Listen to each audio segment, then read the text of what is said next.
Hi guys, it's Sugu and welcome to another review here on the channel. Today I will discuss Archer's Voice. This was the last book I read for my competition with my bestie, and honestly it did not end in the best way. No, the book is not terrible, like it's not horrible. I've read worse. Spanish Led the Session comes very close to mine, but you cannot say it's a very good book. And I'll explain why. When you pass from a Nora Roberts to an Archer Voice, you see the difference. And the difference is from here to here, like out of the scale. So, Archer's Voice is about her main character who escapes after her father died in a tragic incident. She tries to escape and she goes into this small town, she gets a small job, and she meets Archer. And Archer, we see from his first chapter, is in a terrible accident and is very much excluded from the community, but she finds it interesting in him, and then they start to talk because Archer lost his voice on the accident, so he doesn't talk. And we start communicating with Archer and to understand a little bit.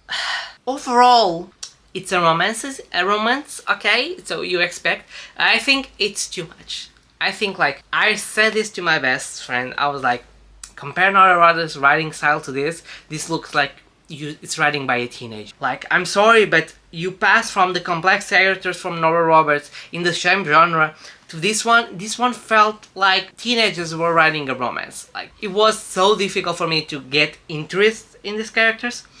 And then it's like, while it would make sense, some things, other things didn't make any sense. Like the amount of sex there is in this book. Like, and my friends said, it's not that much. It is. And sometimes it's like, oh my god, again? Like, it's enough. You don't need to be this explicit. You don't need to be this much. Like, it didn't give anything to the plot sometimes. I think the only smart decision our main character did was, like, forgive him for receiving a lap dance, because it's implied that he cheated on her and he didn't. But it's, like, also her fault, because she made him go out with his cousin, who she knows is an asshole, who she knows he has interest in her, and, like, did you expect him to behave well and not, like, bring Archer to a situation they will be comfortable and potentially ended up, like, you breaking up with him and then get it with the cousin? Like, are you brain dead? Like, I could see that in miles away. Like, that would definitely happen. Like, the brains didn't work there. Second part where the brains didn't work there. Okay, Archer can talk, but they only communicate by sign language, and fine, and he can read and he can listen, so she can talk, until her friends come visit her, like, long time, that her friend gives him a phone, because she didn't remember that he could write, and they could text. You cannot call, because he cannot talk, but you can video call, sign. You can text, because both you can read. Brains left the house. And, like, the end was fine, you know, he tries to, you see his insecurity, but he's, like, very possessive. Like, major red flag, like, he starts questioning if anyone wants her. Like, Archer is a red flag, but you kind of forgive him because he didn't have interactions, and he didn't have anyone to raise him right, so you could say that it's because he didn't have, like, factory procedures to make him a green flag, but still. And then the ending was like, yeah.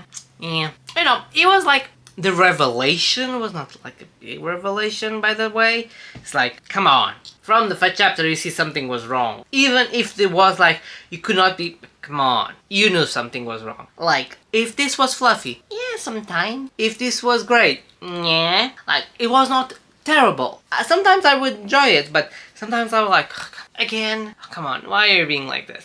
And I think it's because of the writing style, the character design. You know, it goes towards that, because it could have potential. There's, like, some also discussion that I saw online about ableism. I don't feel comfortable talking about that because I haven't read all of that, but there's, like, a discussion surrounding it about, you know, making the character non-speaking and making, like, attractive, and, you know, there's a bit of discussion about that. If you want, you can search. I think it's on Storygraph. I'm not sure. I saw that on Storygraph. Reddit maybe, or Goodreads. So, one of these places, if you are Archer's Voice ending or something, you will see this discussion. Because I was like, okay, I need to remember a bit the ending, because it was a bit fuzzy for me. But yeah, overall, not terrible, but after Nora Roberts' obsession that I have a review here, it's not that great. Sorry. Yeah, I hope you give it a try if you like romances. I think it could be straight up your alley. For me, as a non-very high romance reader who reads romance occasionally and focus more on gay romance or by whatever male romances. This was a little bit of a messy one, but not at the level of Spanish Love the Session. That continues to be my bottom. I am still trying to read one that could be worse of that, but I'll try to avoid it because I love hating on that. I hope you guys enjoyed this small review. I hope you stay here on the channel, comment, like, subscribe, follow me for my short videos where I get recommendations and new ideas and challenges, which are very fun to do. But also I have reading sprints on the weekends if you want to join us. Okay, I'll see you guys on my next video. Bye!